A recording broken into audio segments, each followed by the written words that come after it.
here today on the B3306 from St Ives to Zena. We're out here today in West Cornwall.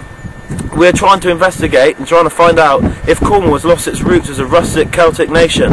As I said before, on the B3306, normally a very busy road for horse and carriage, steam traction engines, and although it does still have its sheep and cow crossings, it seems as though these traction engines and horse and carriages are nowhere to be seen. Although not evident at the moment as it's very quiet, we have seen very many BMWs, Land Rovers and all crossing through this road, a sight which 50 years ago would never have been seen.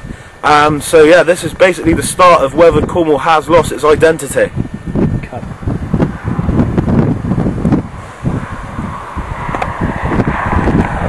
Hello, I'm Denzel Attenborough, and you've joined me today on a very sad day.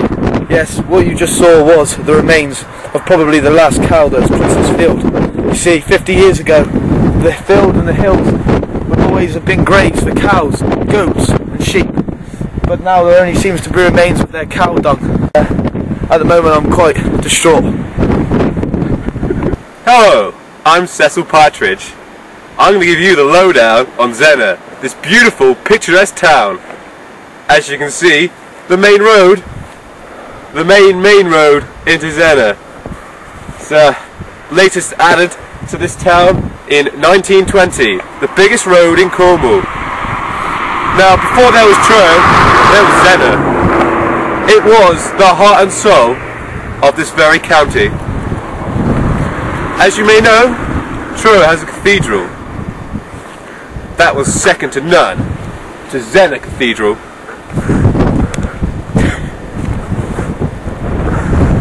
More on that story later. Let's move. Dirty bummers. Excuse me, gentlemen.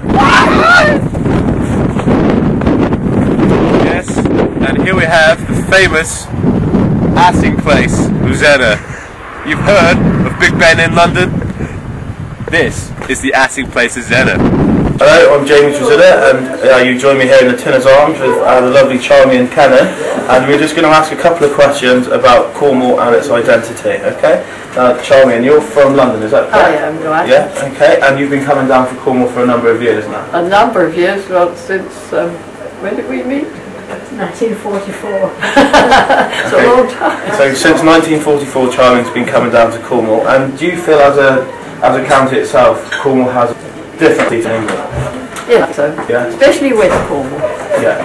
So so West Cornwall therefore has a different identity. Of course, Cornwall depends on the tourist industry, and the tourist industry is only there because Cornwall is very different from an urban area, and I think people who come back to Cornwall, as I have done, appreciate very much its own identity. Yeah. So therefore you think it's vital that Cornwall should maintain its identity as a Celtic and rural nation. I do indeed. And it has a very interesting history, you know, with mining and it's a wonderful coast. Yeah, that's right. And it's important, isn't it, for children they should embrace that as young, because otherwise it might be that I mean, it's changed in the sense, well, since I've been coming, in the sense that the tourist industry has developed much more, and of course the surfing industry, if you can call it. That's brilliant. That'll wrap us up then. Thank you very much. Thank you very much. Thank you. Hello, my name is Bert Penallo, and after that wonderful interview with Charmy and Kennan, her words will be in my heart forever, and along with yours, I'm sure. Now, meanwhile, can you hear that faint, distant cry of the duck? Maybe they're preparing for a crossing.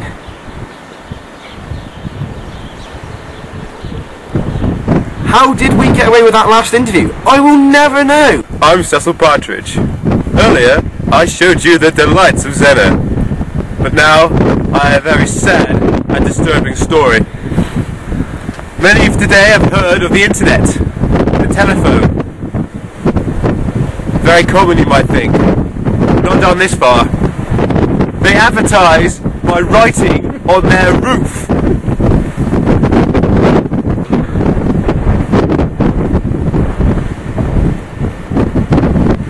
Now that's Cornish heritage.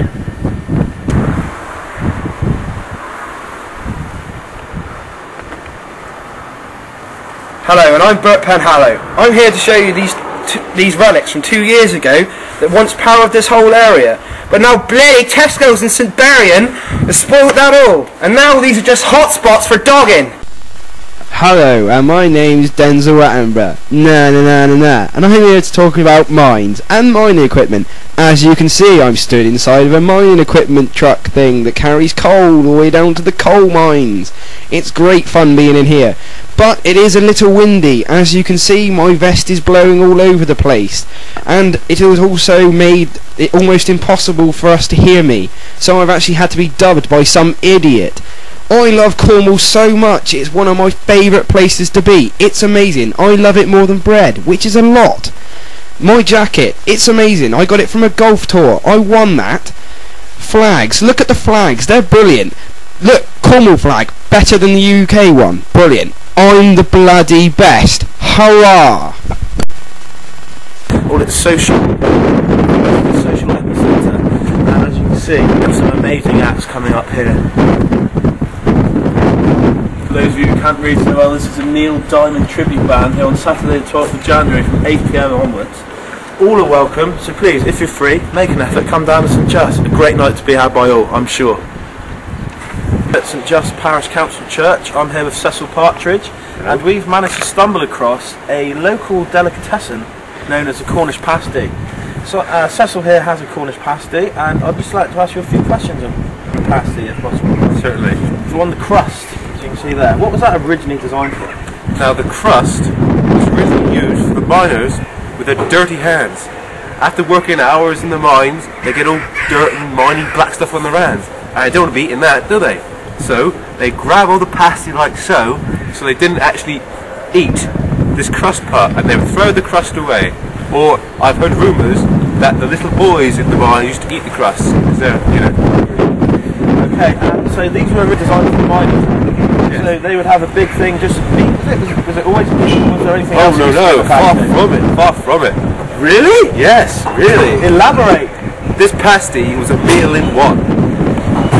Starters, main course, dessert, teas and coffee, all in the same pasty. You sure about the teas and coffee? I might have made that up. Okay then. Coming up next, part 2.